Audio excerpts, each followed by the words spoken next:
आदरणीय रोळेकर सर, पर्यवेक्षिका सौ जवळे मॅडम, उपस्थित माझे सहकारी शिक्षक बंधू भगिनी आणि विद्यार्थी मित्र, आज 1 ऑगस्ट 2025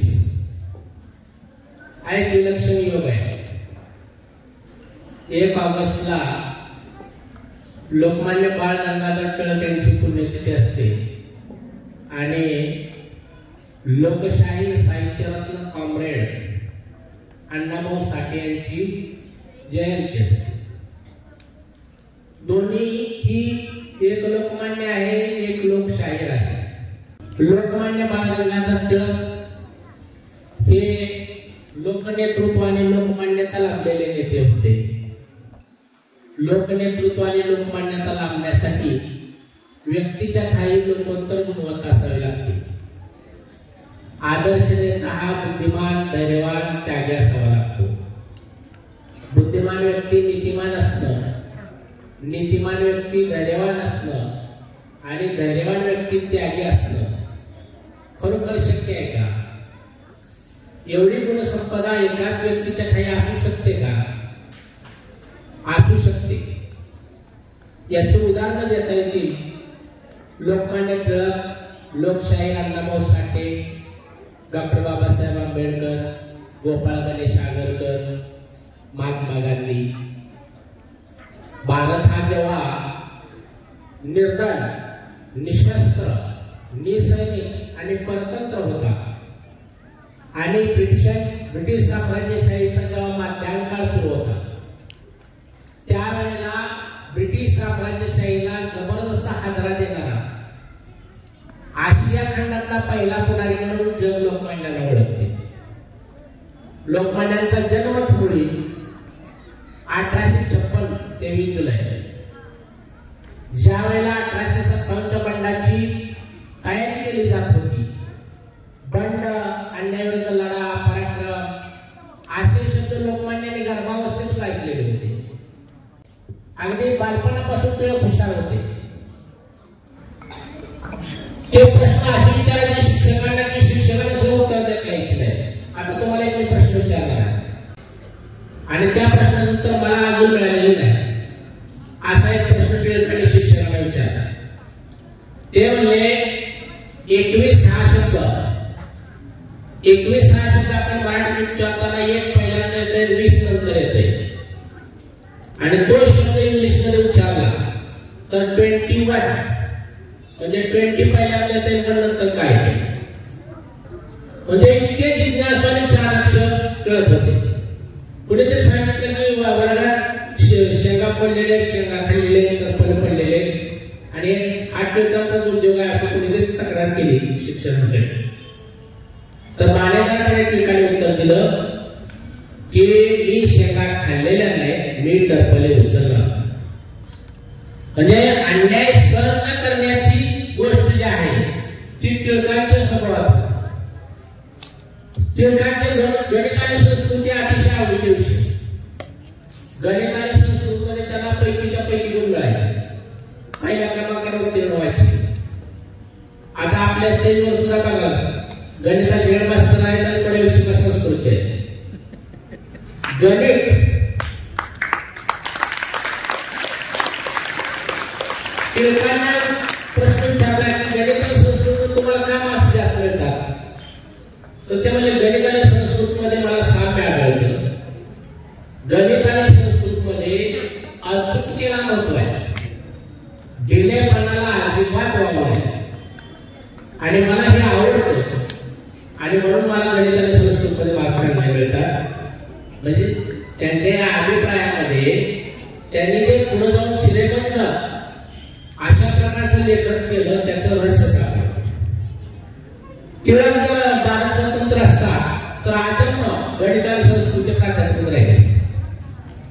टिळक जसे मोठे होऊ लागले, वासुदेव बळवंत फडक्यांच्या व्यायामशाळेत जाऊ लागले. वासुदेव बळवंत फडक्यांचा खटला कोर्टामध्ये चालू होता.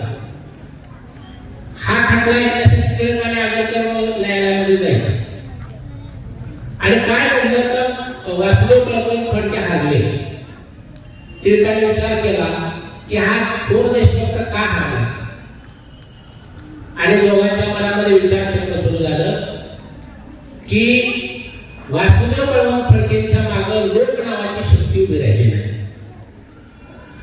भारतातले लोक त्यावेळेस जागतिक प्रवाह पद्धत स्वाभिमान सिद्ध झालेले होते. स्वातंत्र्याची चाल नाही, पारतंत्र्याची चीन नाही, पराक्रमाची ओढ नाही, असंघटित अस्मितावेळी स्वाभिमानशील जीवन जोपर्यंत बदलत नाही तोपर्यंत झाशीच्या राणीपासून वासुदेव बळवंत फडक्यापर्यंत सगळ्यांचा पराभव वाटळ आहे.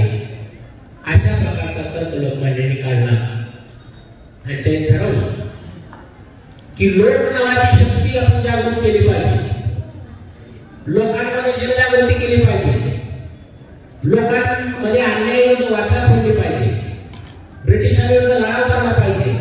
पण हे करणार कसं? तर त्यासाठी आपल्याला बिनविनंतीची शाळा चालवावी लागेल. आता बिनविनंतीची शाळा म्हणजे केसरी आणि मराठीमधलं केसरी नावाचं वृत्तपत्र टिळकाने सुरू केलं आणि इंग्लिश मध्ये मराठा नावाचं वृत्तपत्र सुरू केलं आणि जळजळीत लेख लिहायला सुरुवात केली. आता मुलीने उल्लेख केला, Swaraj is my birthright and I shall have it. राज्य करणे म्हणजे सूड उगवणे नव्हे, सरकारचे डोके ठिकाणावर आहे काय हे उपाय टिकावं नव्हे. अशा प्रकारे जळजळीत आंदोलकांचं निर्माण व्हायला लागलं. संबंध भारतामध्ये ब्रिटिशांविरुद्ध असंतोष पेटला आणि मग ब्रिटिशांनी त्यांची संभावना केली. Lokmanya Tilak is father of Indian unrest, भारतीय असंतोषाचे जनक. गजानन महाराजांनी त्या सुंदर वर्णन केलेलं आहे. संत गजानन महाराज वाक्चातुर्य जयाचे बृहस्पती समान साचे, धाबे दराने गरजांचे वाचून त्याच्या लेखन. लोकमान्यांचं लेखन वाचल्यानंतर इंग्रजांचे धाबे दराला लागले. ब्रिटिशांच्या काळजाला लागलेला लोकमान्य नावाचा हा विस्तार होता. ब्रिटिशांनी विचार केला की हे कुठेतरी थांबलं पाहिजे. वेळ कमी आहे काळावर बोल का, हे कुठेतरी थांबलं पाहिजे. आणि मग लोक प्रक्षोभ केल्याबद्दल, असंतोष निर्माण केल्याबद्दल लोकमान्यांना 6 वर्षे मंडालीच्या तुरुंगात टाकला. मंडाले हा ब्रह्मदेशक आहे, पण स्वस्त बसणार ते टिळक कसले. व्यासंगाई टिळकांची विश्रांती होती. फावल्या वेळेमध्ये ते वाचन करायचे, लेखन करायचे. ब्रह्मदेशात मंडालीच्या तुरुंगात त्यांनी गीता रहस्य नावाच्या ग्रंथाची निर्मिती केली. आता त्या काळामध्ये गीतेवर अनेकांनी ग्रंथलेखन केलेलं आहे, गीतेवर टीका लिहिलेली आहे, समीक्षा केलेली आहे, गीतेचा अर्थ वेगळा लावलेला आहे. लोकमान्यांनी गीतेचा अर्थ काय लावला तर शतक प्रतिशाक्यम, जे ज्या परिस्थितीमध्ये आहे ते आधी करा, फशास फसा जशास तसे. इतका सुंदर ग्रंथ लिहिला आणि लोकमान्यांची जेव्हा तुरुंगातून वापसी झाली, माघारी आले, त्यावेळेस ब्रिटिश सरकारने तो ग्रंथ काढून घेतला. 2 महिने ब्रिटिश सरकार वाचत होते तो ग्रंथ, काय लिहिले का, ब्रिटिशांच्या विरोधात काय लिहिले का त्या ग्रंथात चेक करत होते. पण ब्रिटिशांच्या विरोधात काही नव्हतं, त्यामुळे तो टिळकांना माघार दिला. छापाई सुरू झाली. 2 आठवड्यामध्ये 6000 प्रती त्या काळामध्ये गीता रहस्य विकल्या गेल्या. गीता रहस्य हा लोकमान्य टिळकाने लिहिलेला भारतभूचा एक दैव दुर्लभ ठेवा आहे. आज भारतामध्ये ज्या ज्या काही लायब्ररी आहेत, ग्रंथालय आहे, त्या ठिकाणी हा सन्मानपूर्वक सांभाळून ठेवलेला ग्रंथ आहे. इतकं महत्व आहे. गीता रहस्य गिरीदार्टी कोम वेदास कोरायण नावाचे सुद्धा लोकमान्यांनी पुस्तक लेखन केली.